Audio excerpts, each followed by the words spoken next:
வணக்கம். ஆகாஷ்வாணி புதுச்சேரி செய்திச் சுருக்கம் வாசிப்பவர் செங்கேனி பழனி.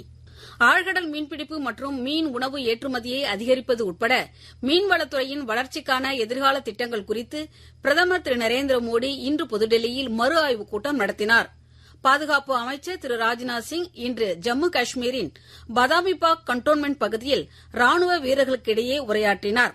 இந்தியாவிற்கு தன்னை பாதுகாத்துக் கொள்ளவும் தெரியும், தேவைப்பட்டால் கடினமான முடிவுகளை எடுக்கவும் தெரியும் என்பதையே ஆபரேஷன் சிந்தூர் நடவடிக்கை நிரூபித்து இருப்பதாக அவர் கூறினார்.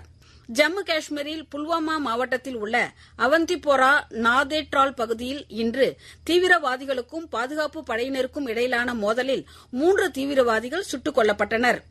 மாற்றுத்திறனாளிகளும் அணுக ஏதுவாக டிஜிட்டல் வசதிகளை இலக்குவாக்குவது குறித்த சர்வதேச அணுகல் விழிப்புணர்வு தினத்தை ஒட்டி மத்திய அரசு இன்று புதுடெல்லியில் அனைவரையும் உள்ளடக்கிய இந்தியா என்ற தலைப்பில் மாநாடு ஒன்றை நடத்தியது. புதுச்சேரியில் வணிக திருவிழாவில் பொருள் வாங்கி குலுக்கல் முறையில் தேர்ந்தெடுக்கப்பட்டவர்களுக்கான பரிசளிப்பு விழா கடற்கரை சாலை காந்தி திடலில் நாளை மாலை நடைபெறவுள்ளது. முதலமைச்சர் திரு ரங்கசாமி இவ்விழாவில் கலந்து கொண்டு முதல் மற்றும் 2ஆம் பரிசுகளை வழங்குகிறார். ராணுவ வீரர்களுக்கு நன்றி தெரிவிக்கும் வகையில் புதுச்சேரி மாநில பிஜேபி இன்று மாலை புதுச்சேரியில் தேசிய கொடி ஊர்வலம் ஒன்றை நடத்தியது. மாநில பிஜேபி தலைவரும் நாடாளுமன்ற உறுப்பினருமான திரு செல்வ கணபதி இப்பேரணியை தொடக்கி வைத்தார்.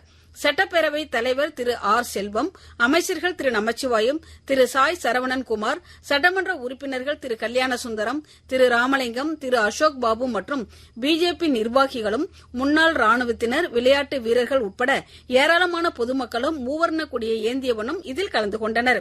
இத்துடன் இந்த செய்திச் சுருக்கம் நிறைவு பெறுகிறது.